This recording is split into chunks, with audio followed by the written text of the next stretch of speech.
கோவால் என்ன காலையிலேருந்து இந்த பக்கமாகவே சுற்றிட்டு இருக்க, வேறு வேலை இல்லையா இன்றைக்கி? அண்ணா இன்றைக்கி லீவ் போட்டேண்ணே. சரிதான், நீ லீவ் போட்டால் என்னை வந்து தொந்தரவு பண்ணிக்கிட்டே இருப்பியா? எனக்கு வேறு வேலை இல்லையா? அண்ணா ஒரு முக்கியமான விஷயம் பேசணும். நீ என்றைக்கியா முக்கியமான விஷயம் பேசியிருக்க? நீ பேசுகிறதுலாம் டைம் பாஸ் பேச்சு தான். எனக்கு 1000 வேலை இருக்குது. சும்மா அடிக்கடி வந்து தொந்தரவு பண்ணாத. உனக்கு வேலை இல்லைன்னா என்ன வந்து தொந்தரவு பண்ணாத. அண்ணா நான் கேட்குறத சொல்லுங்கண்ணா. இன்றைக்கி என்னண்ணே? ஆமாம், இன்றைக்கி வியாழக்கிழமை, குருவார், தெலுங்கில் குருமாரம், கன்னடத்தில் குருவாரம், மலையாளத்தில் வியாழாய்ச்சா, பஞ்சாபில் வீர்வார். வேறு என்ன ஒன்று உனக்கு? அண்ணா நான் அதை கேட்கலண்ணே. நான் ஒன்று கேட்டால் நீங்கள் ஒன்று சொல்கிறீங்கண்ணே. இன்றைக்கி என்ன நாள்? அதான் சொன்னேண்ணே இன்றைக்கி வியாழக்கிழமைன்னு. திரும்ப திரும்ப எல்கேஜி பையன் மாதிரி கேட்குற. இன்றைக்கி வியாழக்கிழமை. ஆனால் அதை கேட்கலண்ணே. உலக வரலாற்றில் புகழ்பெற்ற ஒருத்தருடைய நாள்ண்ணே. தெரியுமாண்ணே? தெரிலடா, சொல்டா.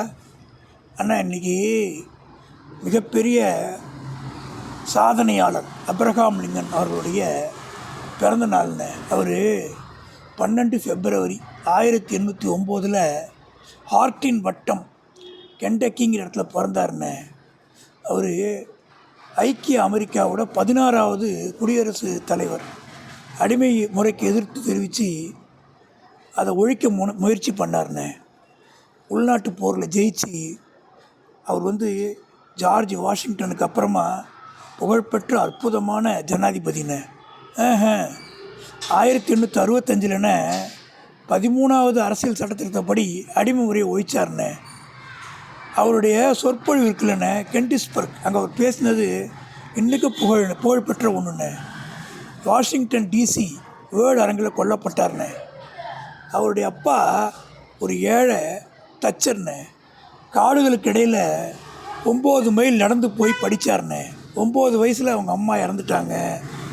அவர் வேடிக்கையாக பேசுவார், கதை சொல்லுவார். அதனால் அவருக்கு பேச்சை எல்லாம் விரும்பி கேட்டாங்க. ஒரு நாள் அவர் நியூ ஆர்லியன்ஸுங்கிற இடத்துல போகும்போது ஒரு நீக்ரோ பொண்ணை விலைக்கு விற்கிறாங்க. இரும்பு கம்பியால் கட்டி அடிக்கிறாங்க. அதை பார்த்து அவருக்கு மனசு வருத்தமாகுது. அடிமை முறையை ஒழிக்கணும்னு முயற்சி பண்ணுறாருண்ணே. 1833 கல்யாணம் பண்ணுறாரு. 2 வருஷத்தில் மனைவி இறந்துடுறாங்க. ஏகப்பட்ட நெருக்கடியிலையும் அவர் வாழ்க்கையை ஜெயிச்சார்ண்ணே. 22 வயசில் குமாஸ்தாவாக இருந்தார். ஒரு கடையை விலைக்கு வாங்கினார், அதை தோத்துட்டார். அப்புறம் வந்து போஸ்ட் ஆஃபீஸ் போஸ்ட்மேனாக ஒர்க் பண்ணார்ண்ணே. அப்புறம் சின்ன வயசில் படிக்க முடியலன்னு திரும்ப படித்து வழக்கறிஞர் ஆனார்ண்ணே. 1847-49 நாடாளுமன்ற உறுப்பினர் ஆனார். 25வது இல்லினோய் சட்டமன்றத்தில் செனட் உறுப்பினராக ஜெயிச்சார்ண்ணே. அவர் தேச வரலாறு, அரசியலை பற்றிலாம் பேசி, நீக்ரோ மக்களை பற்றி நடத்துகிற விதத்தில் பேசி அவர் ஜெயிச்சார்ண்ணே. 5 வருஷம் அதுக்கப்புறம் அரசியலை விட்டு அட்வொகேட்டாக வேலை பார்த்தாருண்ணே. குடி, புகைப்பழக்கம் இதெல்லாம் எதுவுமே இல்லை. ரொம்ப அருமையான மனிதர்ண்ணே. ஒரு பெரிய வெள்ளிக்கிழமை ஏப்ரல் 14 1865 ஜான் வில்ஸ் பூத்துங்கிறவரோட சுட்டு கொண்டுட்டார்ண்ணே. அவர் இறக்கும்போது 56 வயசு. அவர் வாழ்க்கையில் ஒரு சுவாரஸ்யமான நிகழ்ச்சிண்ணே. அவர் நாடாளுமன்றத்தில் இருக்கும்போது ஒரு உறுப்பினர் எழுந்து, உங்கள் அப்பா தைச்சி கொடுத்த செருப்பு நான் போட்டிருக்கேன் பாருன்னு சொன்னார். அப்ரஹாம் லிங்கன் கோவப்படாமல் எழுந்து நின்று, எங்கள் அப்பா தைச்சி கொடுத்தது நல்லா இருந்திருக்கும், அதில் ஏதாவது குறை இருந்தால் கொண்டாந்து கொடுங்க, நான் தைச்சி தரேன்னு சொன்னார்ண்ணே.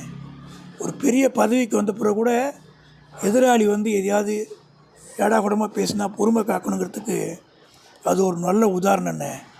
உலகம் போற்றக்கூடிய அருமையான மனிதர், போற்றுதலுக்குரியவர் அப்ரஹாம் லிங்கனுடைய புகழ் பல 1000 வருஷங்கள் நீடிக்கணுண்ணே. நல்லா பேசுகிற கோபால், வந்தால் கூட நல்லா உருப்படியான கருத்து தான் சொல்லிட்டுருக்க. சரி, வெரி குட். கோச்சிக்காத, நான் சொன்னேன்னு கோச்சிக்காத. நேரம் கிடைக்கும்போது வந்து எனக்கு சொல்லிட்டு போயிது. அது நல்ல தகவலாக இருந்தால் சொல்லிட்டு ஓடு. தேங்க்யூண்ணே.